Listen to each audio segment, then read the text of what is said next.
वे उन्हें जंतर मंतर की साइट से यहाँ पर लाया गया बिना उन्हें बताए या बिना मुझे बताए।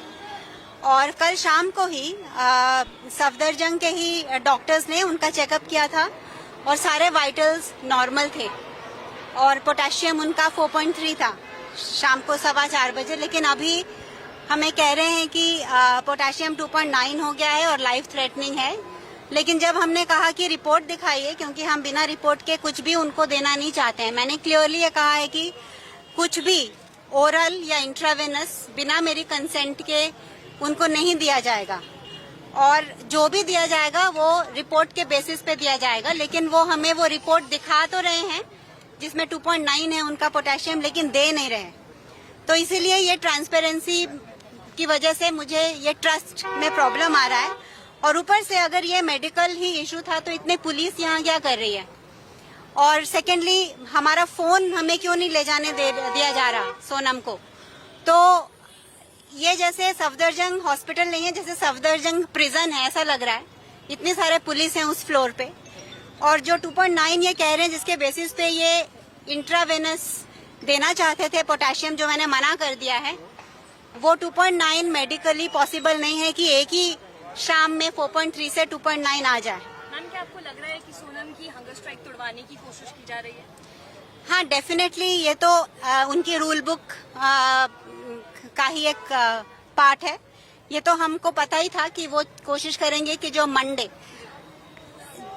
एक्चुअली ये जो पिछले 20 दिनों से प्रोटेस्ट चल रहा है, ये एक मिसाल है देश में कि जिस जेनजी को इतना उनके बारे में बुरा भला कहा जा रहा था, उसी जेनजी ने ये दिखाया है कि कितने पीसफुल प्रोटेस्ट से, कितने सही तरीके से हम अपनी मांगों को आगे रख सकते हैं। तो ये प्रोटेस्ट इतने अच्छे तरीके से किया जा रहा है और इसीलिए सोनम वांगचुक इसके साथ ये जुड़े, बहुत ऑर्गेनिकली इसके साथ जुड़े, क्योंकि उनको यूथ की ये मांग बिल्कुल सही लग रही थी कि एजुकेशन के लिए, एजुकेशन की ट्रांसपेरेंसी के लिए, एग्जामिनेशन के लिए जो यूथ मांग कर रहे हैं, जो उनका भविष्य इस पे डिपेंडेंट है, वो बिल्कुल सही है मांग।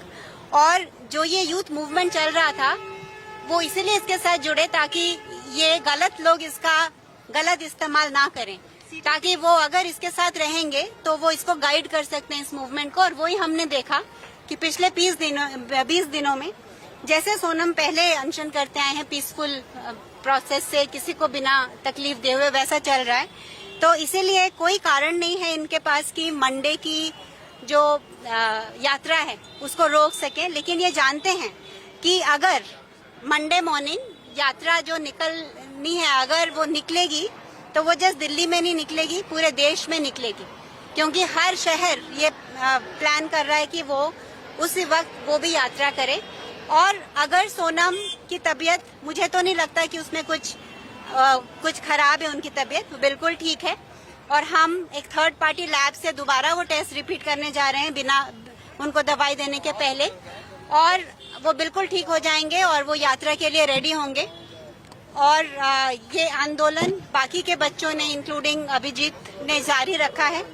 और अगर सोनम ना भी ज्वाइन कर सके वो यात्रा को, तो मैं उनको रिप्रेजेंट करते हुए वो यात्रा को लीड करूंगी और वो होगा। मंडे को जो प्लान है वो ऐसा नहीं है कि सोनम को अगर वहां से जबरदस्ती ले आए हैं तो वो रोक सकते हैं।